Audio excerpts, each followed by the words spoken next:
사랑하는 성도님들, 점심을 맛있게 잘 드셨습니까? 오늘 말씀의 본문 내용은 나아만 군대 장관이 엘리사 선지자에게 순종함으로 병이 나은 사건을 다루고 있습니다. 우리가 약 2900년 전에 이 나아만 장관의 순종을 통해서 지금 이 시대 우리에게도 동일하게 말씀하신 하나님의 뜻을 바르게 알고 순종하며 나아가고자 할 때 하나님께서 우리에게 부어주시는 그나큰 은혜를 경험하는 시간을 가기를 소원합니다. 먼저 간략하게 열왕기서에 대해서 소개해드리면 모든 분들이 알고 계시는 열왕기서는 열왕기 상하로 나뉘어져 있습니다. 열왕기 상은 다윗 왕의 죽음 이후 하나였던 이스라엘이 남유다와 북이스라엘로 나뉘게 되고 각 나라의 왕들을 중심으로 분열 왕국의 역사를 서로 오가며 기록하고 있습니다. 그리고 열왕기 하는 선택받은 백성임에도 불구하고 끝까지 하나님께 순종하지 않음으로 분열된 두 나라의 멸망과 포로기까지 다루며 양국의 역사를 최종적으로 끝내고 있습니다. 그래서 열왕기서는 이스라엘 두 나라로 분열하고 멸망하기 전까지 다스렸던 모든 왕들의 행적을 기록하고 있기에 열왕기서는 이스라엘의 왕조치록으로도 볼 수 있습니다. 역대상 9장 1절 말씀을 보면 온 이스라엘이 그 계보대로 계수되어 그들은 이스라엘 왕조실록에 기록됩니다. 오늘 본문의 나아만 장관의 이야기는 열왕기 하 5장에서 북이스라엘 한 왕이 통치할 때 있었던 일을 배경으로 하고 있습니다. 본문에는 이 왕의 이름이 전혀 언급되지 않고 있습니다만 전후 문맥과 또한 엘리사 선지자의 활동 시기를 유추해보면 북이스라엘의 제9대 왕 요람 왕인 것을 알 수 있습니다. 왜냐하면 아람 군대 나아만 장관의 오늘 사건 병 고침 사건 이후 또다시 아람 군대가 도단을 에워싸을 때 또 사마리아 성을 에워싸을 때 역시 북이스라엘 왕은 요람 왕이었기 때문입니다. 그리고 오늘 말씀의 주요 등장인물인 나아만에 대해서 언급하자면 5장 1절 말씀을 보시죠. 아람 왕의 군대 장관 나아만은 그의 주인 앞에서 크고 존귀한 자니 이는 여호와께서 전에 그에게 아람을 구원하게 하셨습니다. 그는 큰 용사이나 나병 환자더라. 이 나아만 장관은 아람 왕의 군대 장관이었습니다. 당시 아람은 북이스라엘보다 힘이 훨씬 강력한 국가였습니다. 그래서 수시로 남유다와 북이스라엘을 괴롭히기도 했습니다.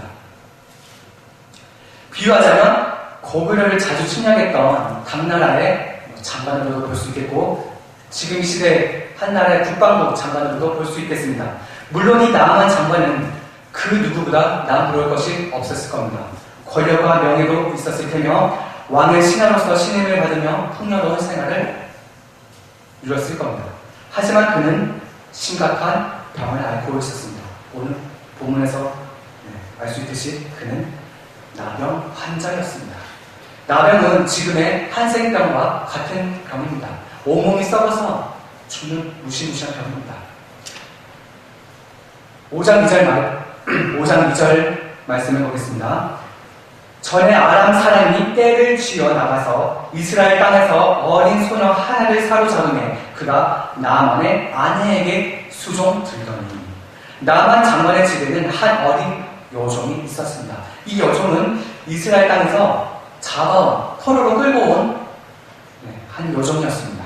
어느 날 이 어린 여종은 주인 나아만 장관의 아내에게 이야기합니다. 그 다음 절 말씀을 보겠습니다. 3절 그의 여주인에게 이르되 우리 주인이 사마리아에 계신 선지자 앞에 계셨으면 좋겠나이다. 그가 그 나병을 고치리이다 하는지라. 이 어린 여종은 고국에 있을 때 포로로 끌려오기 이전에 엘리사 선지자의 이적을 실제로 봤는지 또는 실제로 듣기만 했는지 우리는 이 본문을 통해서는 알 수는 없지만 이 소녀는 하나님께서 그의 선지자 엘리사를 통해서 불가능한 것도 가능하게 하신다는 것을 믿는 확실한 믿음을 소유하고 있었습니다. 그리고 그것을 여주인에게 전해줍니다. 우리 거국에 있던 엘리사 선지자라면 분명히 우리 주인님의 나아만 장관님의 병을 고칠 수 있을 겁니다. 그리고 아내를 통해서 전해들은 나아만 장관은 그의 주인 아람 왕에게 가서 얘기합니다. 5장 4절 말씀을 보겠습니다. 나아만이 들어가서 그의 주인께 아뢰어 이르되 이스라엘 땅에서 온 소녀의 말이 이러이러하니라. 가더이다 하니. 그리고 5절에 나와 있듯이 아람 왕은 북이스라엘 요람 왕에게 자신의 편지와 은 10달란트, 금 6,000개, 즉 6,000세계를 가지고 또 의복 10벌을 가지고 나만 장관을 통해서 북이스라엘 요람 왕에게 보냅니다. 그 편지를 받아서 읽은 북이스라엘 요람 왕은 말씀대로 5장 7절 말씀대로 자기 옷을 찢으며 큰 두려움에 떨게 됩니다. 5장 7절 말씀을 보겠습니다. 이스라엘 왕이 그 글을 읽고 자기 옷을 찢으며 이르되 내가 사람을 죽이고 살리는 하나님이냐? 그가 어찌하여 사람을 내게로 보내 그의 나병을 고치라 하느냐? 너희는 깊이 생각하고 저 왕의 틈을 타서 나와 더불어 시비하려 하는 줄 알라 하니라. 우리는 이 구절에서 북이스라엘 요람 왕과 대조가 되는 한 인물을 떠올릴 수가 있습니다. 둘 다 같은 이스라엘 민족의 출신임에도 불구하고 타국으로 끌려간 한 소녀는 하나님의 능력을 대행하는 선지자 엘리사를 기억해내며 이방인들에게 엘리사를 소개할 정도로 그를 신뢰하는 믿음의 소유자였고, 또 한 사람은 하나님께서 선택하시고 세우신 나라라고 자부하며 한 나라를 이끌어가는 민족의 통치자임에도 불구하고 하나님의 선지자 엘리사를 신뢰하지도 기억해내지도 못했던 겁니다. 물론 하나님은 그의 안중에도 없었고 불치병을 고쳐달라는 구실로 자신들에게 선전포고하려고 하는 건 아닌가 하며 두려움에 떨었던 믿음 없는 자였습니다. 아무리 대통령이든 국회의원이든 정치 있는 한 나라의 고위 관직이 됐다고 한들 하나님을 믿는 믿음이 없고 하나님을 신뢰하지 못하고 세상의 것을 두려워하지 않으면서도 하나님을 두려워하지 않는다면 그 주의들이 도대체 무슨 소용이 있겠습니까?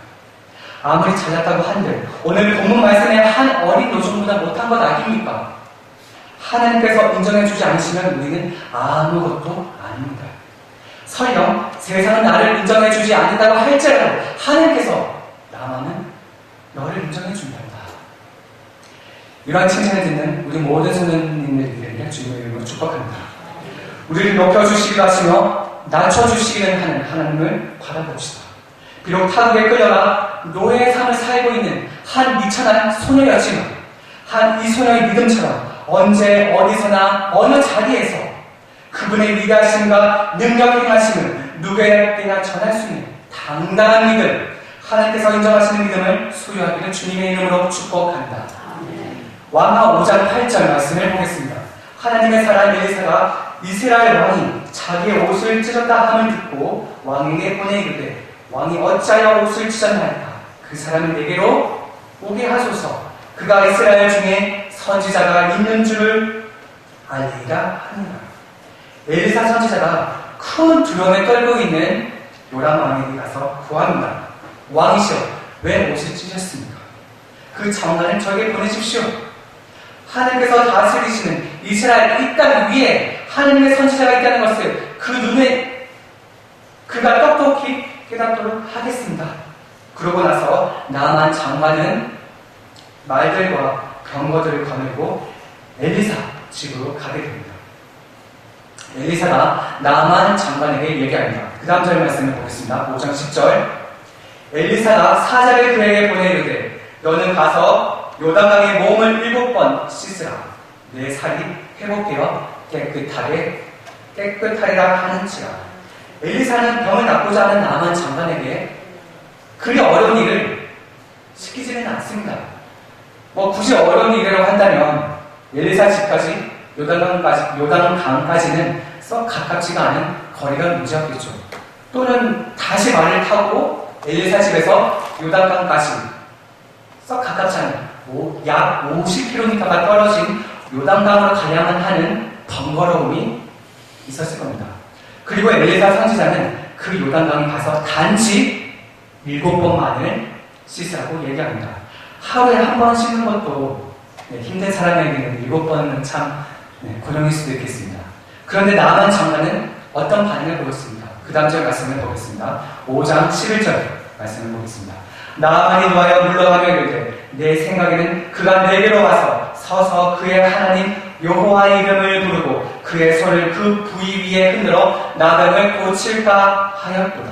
나만 장관은 하나님을 알지 못하는 이방 민족이었기에 그들이 섬기는 우상 신들에게 해왔던 것처럼 오늘날의 무당인 주술 행위처럼 춤을 추며 흔들어 자신을 치료해줄 거라 짐작했는데, 아니 50km나 떨어진 곳에 가서 그것도 7번씩이나 물에 씻으라고 하니 그의 가치관으로서는, 그의 상식으로는 도저히 이해할 수가 없었던 겁니다. 또한 우리가 여기서 한 가지 유추할 수 있는 것은, 그의 손을 그 부위 위에 흔들어, 그 부위, 이 말씀 구절에서 그 부위라고 지칭하고 있기에 아마도 나아만 장관의 나병은 아직은 온몸에 퍼지지 않았을 거라 짐작합니다. 그래서 나아만 장관은 나병의 근원지, 가장 심각한 그 부위에 엘리사의 선지자의 주술적 행위를 통해서 병이 낫게 되지 않을까 기대했던 겁니다.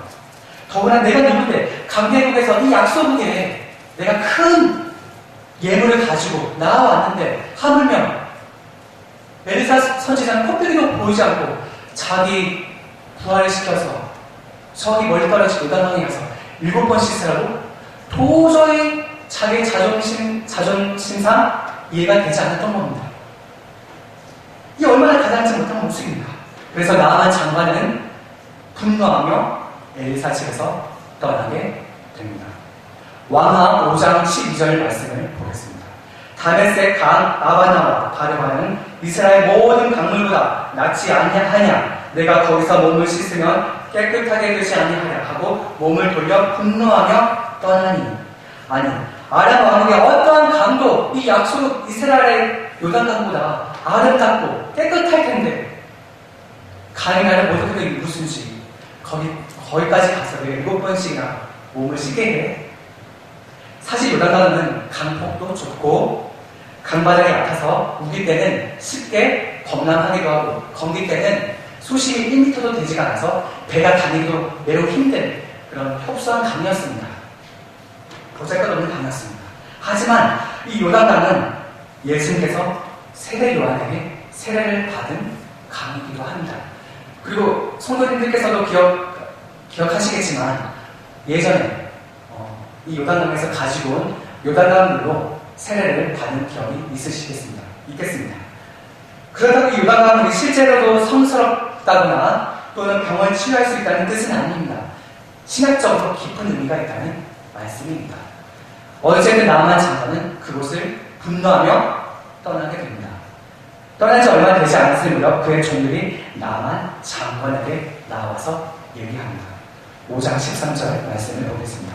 그의 종들이 나와서 말하여 이르되, 내 아버지여, 선지자가 당신에게 큰 일을 행하라는 말을 하였다면 행하지 아니하였으리까? 하물며 당신에게 이르기를 씻어 깨끗하게 하라 함이니까 하니.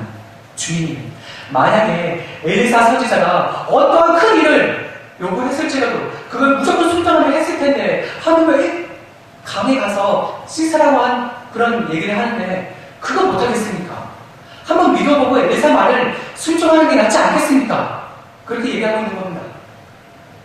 그러자 나아만 장관은 그의 분노했던 마음을 가라앉히고 요단강으로 발길을 돌립니다. 쉬운 결정은 아니었을 겁니다. 본인의 결정을 번복하는 게 되었기 때문입니다. 어쨌든 그는 요단강으로 도착. 그리고 나서 그는 말에서 내려 요단강 물속으로 들어갑니다. 5장 14절 말씀을 보겠습니다. 나아만이 이에 내려가서 하나님의 사람의 말대로 요단강에 7번 몸을 잠그니 그의 살이 어린아이의 살같이 회복되어 깨끗하게 되었더라. 엘리사 선지자의 말대로 나아만은 요단강에 자신의 몸을 몇 번 담궜습니까? 7번. 7번을 자신의 몸을 담궜습니다. 5번도 아니고 6번도 아니고 정확하게 7번 모두 자신의 몸을 잠궜더니 비로소 그의 병이 깨끗하게 나음을 얻었습니다. 여기서 우리는 한 가지 깨달을 수 있는 교훈이 있습니다. 우리가 어떠한 중요한 일을 앞두고서 기도하며 나아갈 때, 무엇인가 응답받고자 기도하며 나아갈 때, 그래 믿음을 갖고 확신을 갖고 나아간다면 분명히 하나님께서 응답해 주실 거예요. 처음에는 모두가 이런 마음을 갖고 시작합니다. 이러한 초심을 갖기는 그리 어렵지는 않을 겁니다. 하지만 그 일이 생각처럼 쉽게 해결되지 않을 때, 또한 내 기도가 바로 응답받지 않을 때, 나의 믿음과 확신은 점차 약해져만 합니다. 그래, 한 번만 더 인내하며 기도해보자. 하지만 시간이 여전히 흘러가고 있지만 아무런 변화가 일어나지 않습니다. 나만 장관처럼 3번, 4번, 5번 나의 몸을 물속에 잠그는 모습은 반복되고 있지만 아무 일도 일어나지 않습니다. 그래, 마지막 한 번만 더 인내하고 기도하며 순종해보자. 겨우 6번째 몸을 잠그었지만 여전히 아무런 변화는 일어나지 않습니다. 그리고 포기합니다. 믿음을 잃습니다. 그리고 난망하고 좌절하게 됩니다. 결국 마지막 7번째는 시도하지도 않게 됩니다. 하나님께서 원하신 건 마지막 7번째였는데 말입니다. 우리에게 있어서 마지막 이 7번째는 무엇을 의미하는 것일까요? 성경에서의 숫자 7은 완전함을 상징합니다. 하나님께서 천지 창조하신 후 7일째 안식하셨고 이것은 일주일의 7일 개념이 되었습니다. 이스라엘 백성이 출애굽하여 요단강을 건너고 여리고성을 무너뜨리기 전에 여리고성을 정확하게 7번 돌았을 때 그 견고했던 여리고성이 무너지게 되었습니다. 솔로몬 성전을 지었던 기간도 정확하게 7년 6개월이었습니다. 7년이었습니다. 사도행전 6장에서 성령과 지혜가 충만하여 칭찬받는 7사람을 세우라고 했습니다. 요한계시록 1장과 2장에서 7 교회가 나옵니다. 에서, 버루, 사딜, 라오디아 교회. 이 밖에도 성경의 수많은 곳에서 이 숫자 7은 안식, 거룩함, 성취, 언약을 상징합니다. 즉 엘리사는 나아만 장관에게 완전한 순종을 요구했던 겁니다. 다시 말해 하나님께서는 완전한 순종을 원하셨던 겁니다. 이스라엘 요단강이 아람 왕국의 여러 당들에 비해서 크고 작거나 또는 깨끗하거나 더럽거나 그게 문제가 아니었던 겁니다. 물속에 몇 번씩이나 자신의 몸을 담그는지는 중요한 게 아니었던 겁니다. 횟수가 단 한 번뿐이었을지라도 그것이 하나님께서 보시기에 완전한 순종이라면 어떠한 불가능한 일도 그 즉시 응답해 주신다는 겁니다. 나만 장관 역시 요단강의 몸을 4번, 5번, 6번 잠그는 동안에 얼마나 지속적인 인내를 감행해야 했을까요? 저기 물가에서는 자기 부하들이, 자기의 종들이 모두 자기를 쳐다보고 있는데 혼자 물속으로 수없이 들어갔다 나왔다 들어갔다 나왔다 뭐하는 행동입니까? 정말 상식 이하의 행동 아닙니까? 몸을 담글 때마다 무엇인가 미세하게나마 자신의 병이 낫는 구석이 보여야 희망이 보이고 마지막 7번째까지 할 수 있는 마음이 생길 텐데 6번째까지도 자기의 몸에는 아무런 변화가 일어나지 않습니다. 하지만 그가 모든 것을 견뎌내고 마지막 7번째 자신의 몸을 물속에 잠그고 나왔을 때 비로소 하나님의 놀랍고 큰 이적이 일어났습니다. 5장 14절 말씀을 보겠습니다.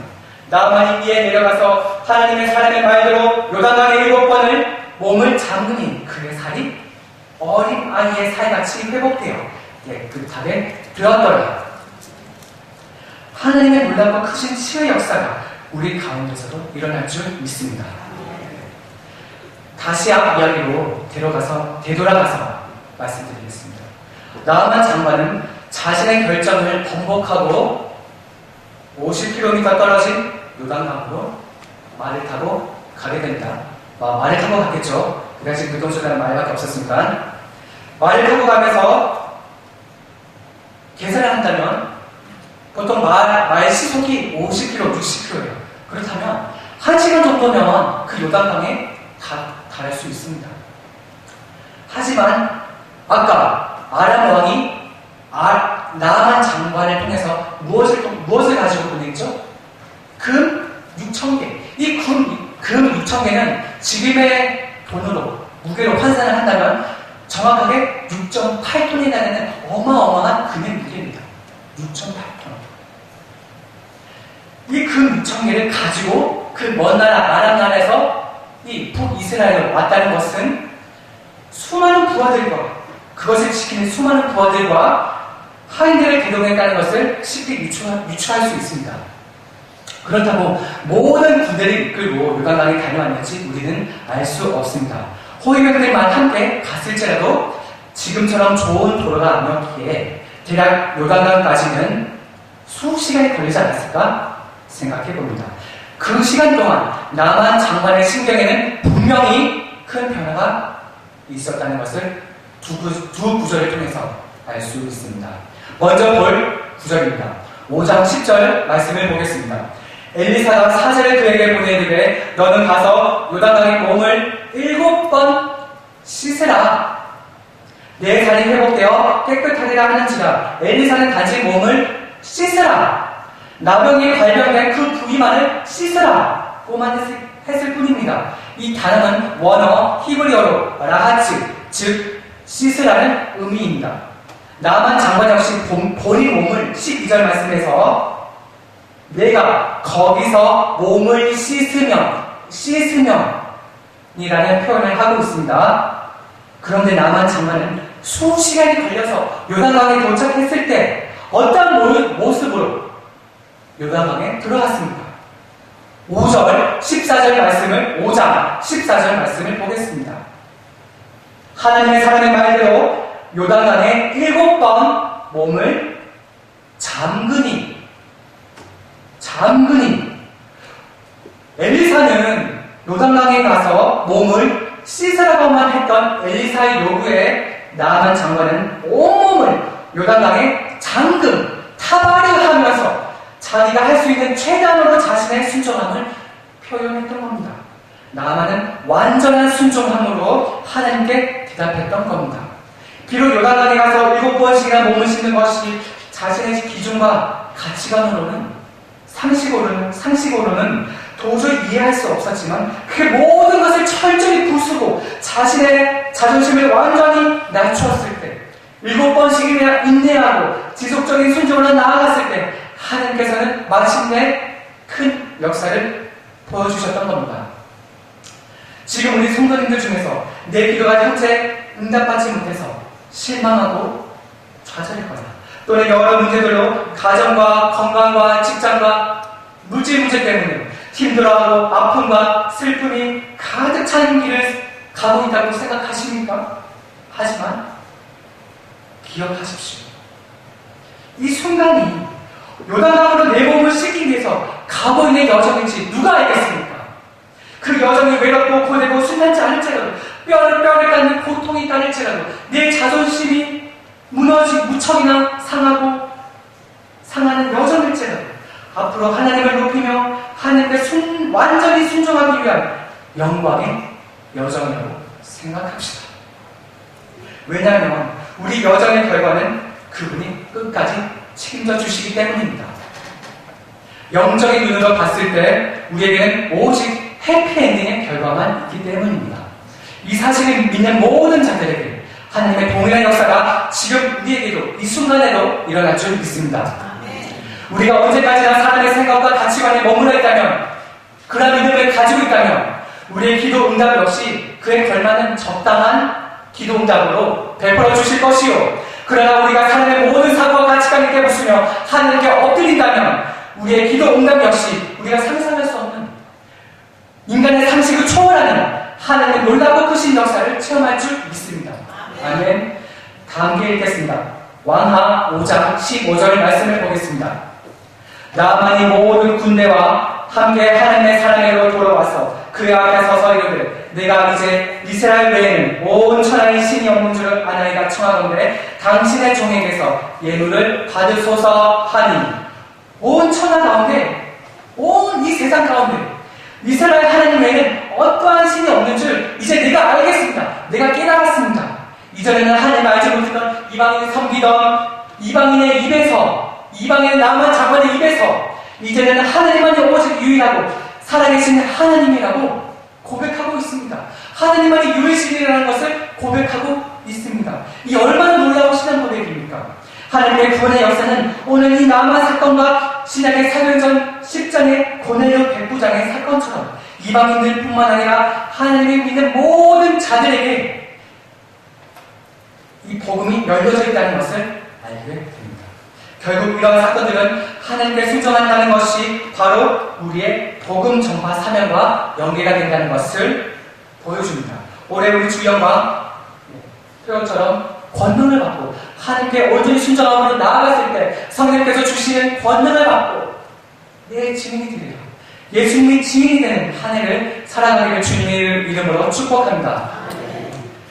오늘 우리는 지금으로부터 약 2900년 전 자신을 무시한다며 분노하며 떠났던 한 인물이 어느새 자신의 모든 것을 낮추며 완전한 순종함으로 하나님 앞에 나아갔을 때 그의 질병이 깨끗하게 이전보다 더 비교할 수 없을 정도의 깨끗하게 치유함을 받고 구원까지 이르는 놀라운 사건을 오늘 말씀을 통해서 생생하게 보고 있습니다. 약 2900년 전의 이 말씀은, 이 교훈은 아직도 우리에게 유효합니다. 하나님의 말씀은 지금 우리가 사는 이 시대에도 동일하게 살아 역사하고 계십니다. 성경에 써진 하나님의 말씀은 즉 하나님의 요구를 나아간 장관이 지금 이 순간 나에게도 똑같이 적용하겠다. 온전한 순종함으로 그분께 보여드리겠다. 꼭 결단한다면 앞으로 내 인생, 내 삶 가운데서도 동일하게 역사하실 줄 믿습니다.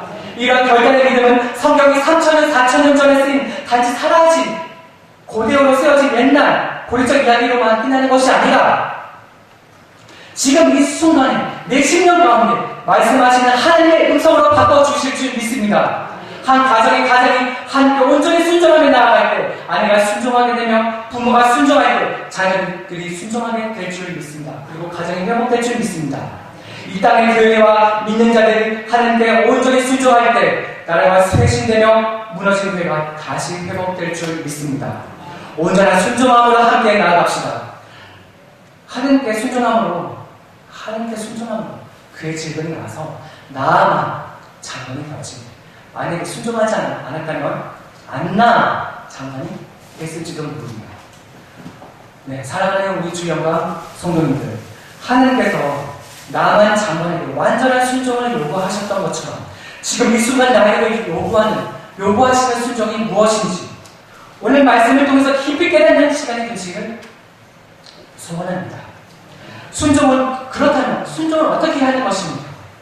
순종은 내 삶 가운데서 어떻게 보여드리는 것입니까? 순종은 멀리 있지 않습니다. 목사님의 말씀에 순종하며 교회 안에서 성도들 간의 교제와 협력으로 사랑과 은혜를 나누어 주면 되는 것입니다.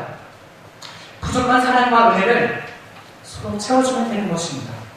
슬픔을 당한 유가족들에게 유래의 손을 내밀어 주면 되는 것입니다. 서로의 약한 부분을 내가 감당하며 내가 짊어지며 맡겨진 내 직분을 감사함으로 다하면 되는 것입니다. 장로님들은 장로님으로서, 권사님은 권사님으로서, 집사님은 집사님으로서, 그리고 성미를 내시는 것, 부업봉사, 임원과 교사와 리더, 차량과 안내, 꽃꽂이 봉사, 성교와 구제와 장학으로 헌금을 내시는 것, 방송실에서 봉사, 다양한 악기와 목소리로 하나님 아버지께 찬양으로 영광 돌리는 것, 이 모든 역할들은 바로 하나님께서 보시기에 순종하는 모습인 것입니다. 나아가 주의 복음을 세상에 전하는 것입니다.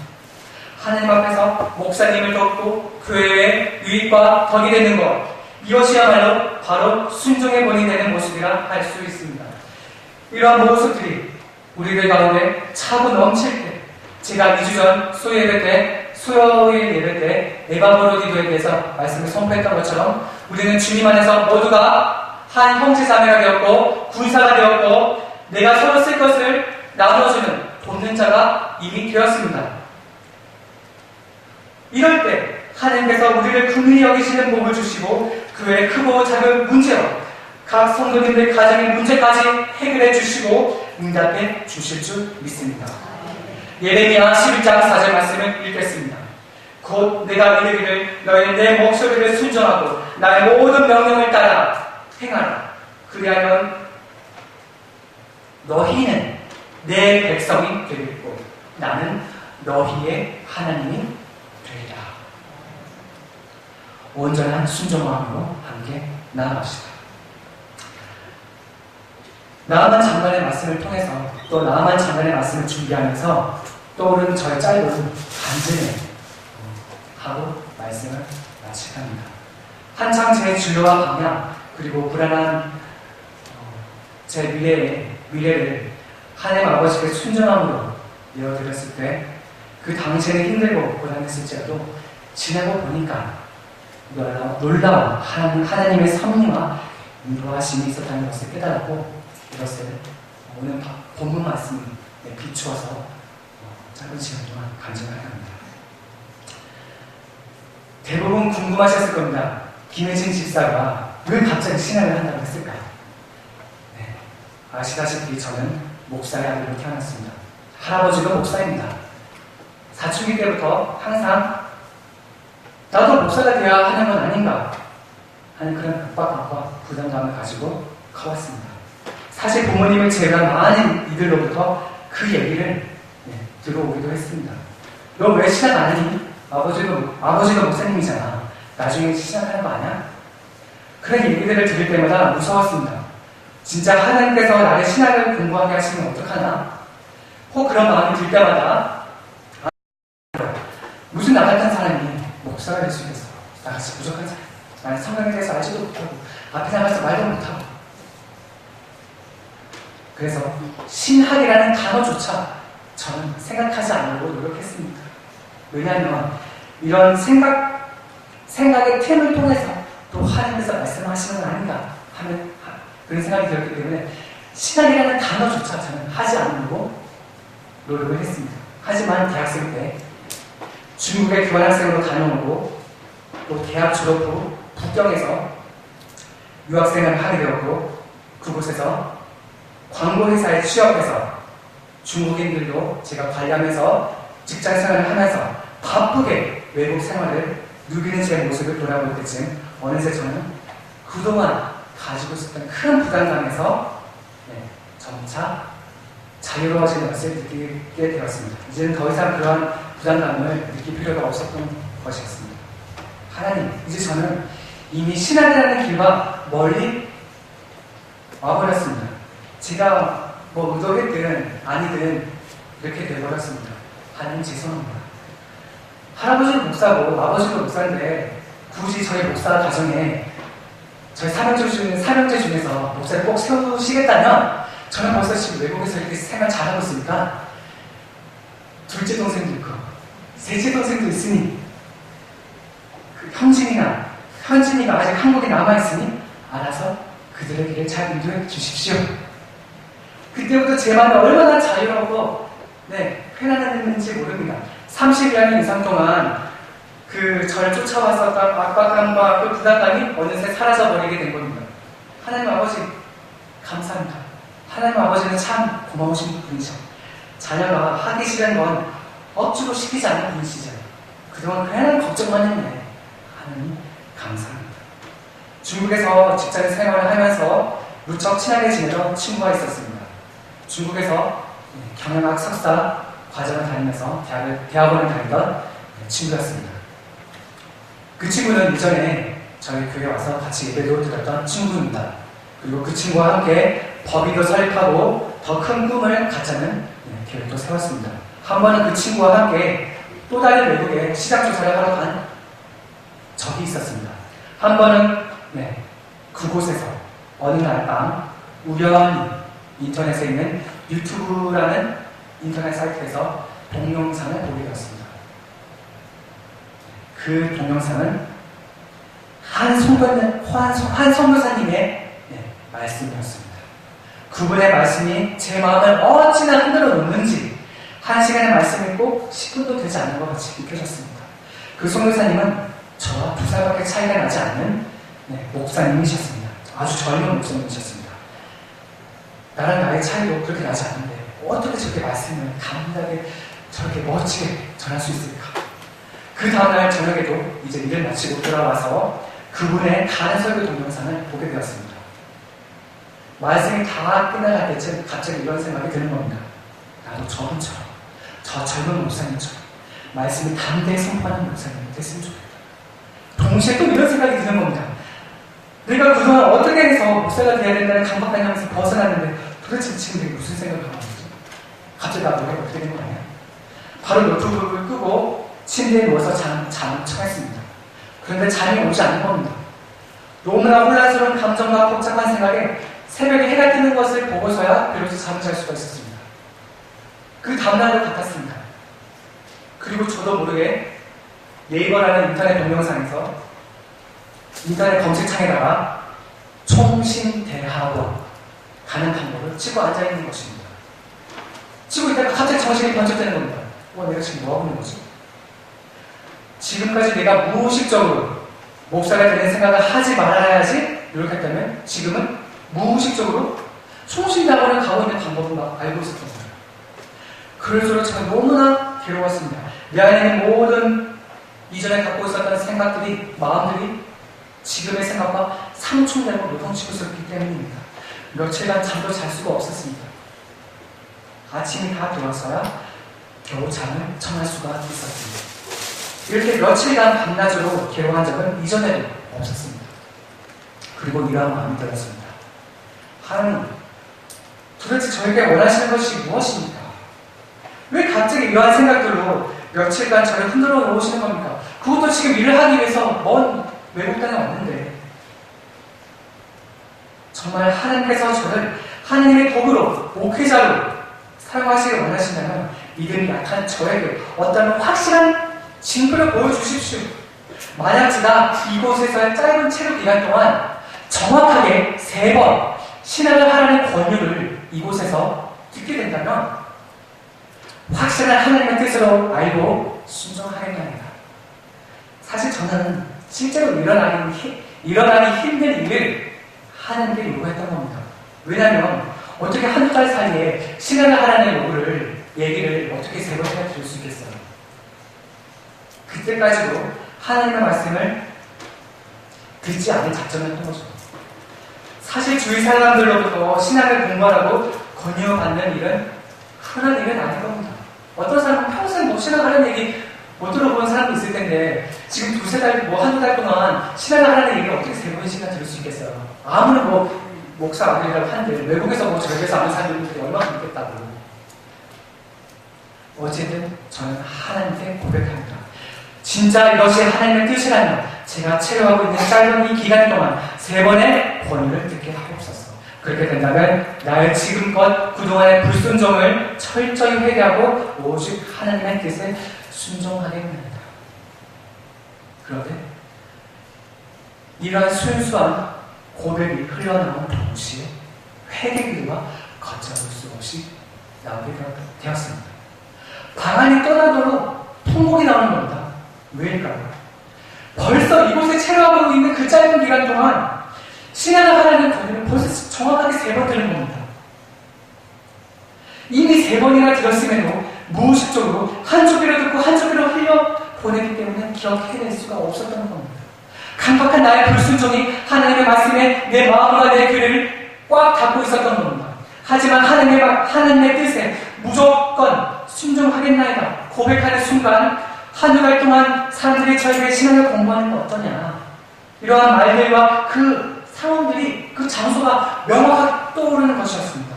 하나님께서는 예나 지금이나 사람의 말들을 통해서 제 마음과 생각을 통해서 계속 말씀하고 계셨던 겁니다. 하나님께서 이미 제가 유치원대 다닐 때 고백했던 할아버지도 목사고 아버지도 목사고 나도 목사라, 이 고백을 잊지 않으시고 지금까지 내가 성인이 되어 스스로 깨닫고 순종하기를 기다려주셨던 겁니다.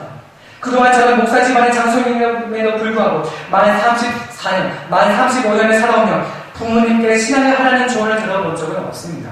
목사는 직분을 물려받는 것이 아니기 때문입니다. 그리고 환경이나 사람의 의지로도 할 수 있는 길이 아니기 때문입니다. 목회자가 되는 것은 오직 하나님께서 주시는 소명을 발견할 때, 확신을 느낄 때 비로소 감당할 수 있는 길이기 때문입니다.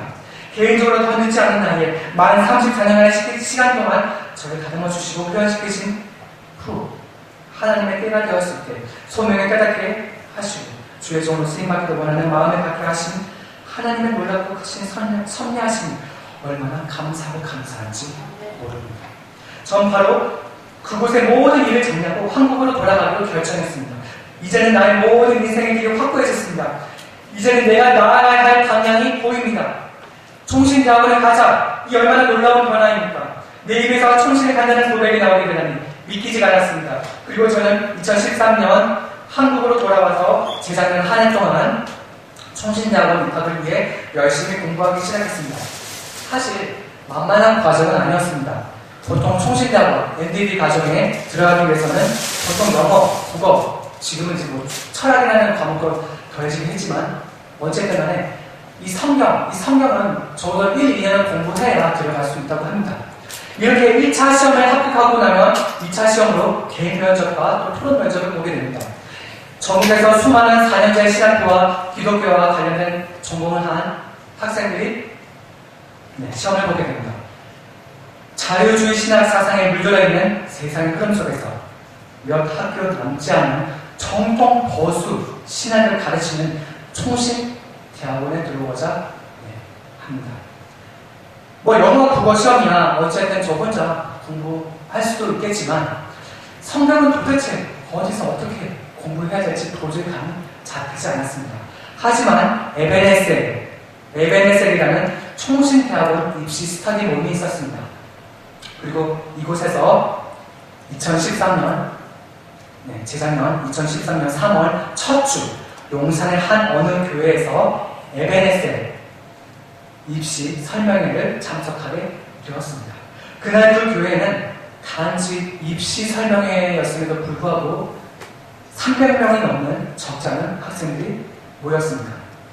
그 자리에서 성경과 영어, 국어를 어떻게 효율적으로 공부해야 하는지, 합격자 점수 커트라인은 어떻게 되는지, 각 과목의 가이드라인은 또 뭐 어떻게 되고 올 한 해 공부해야 할 방향들에 대해서 앞에 나온 강사들이 한 과목 설명을 해줄 때 한마디라도 놓칠까봐 모두가 집중하는 모습이었습니다. 저 역시 마찬가지였습니다.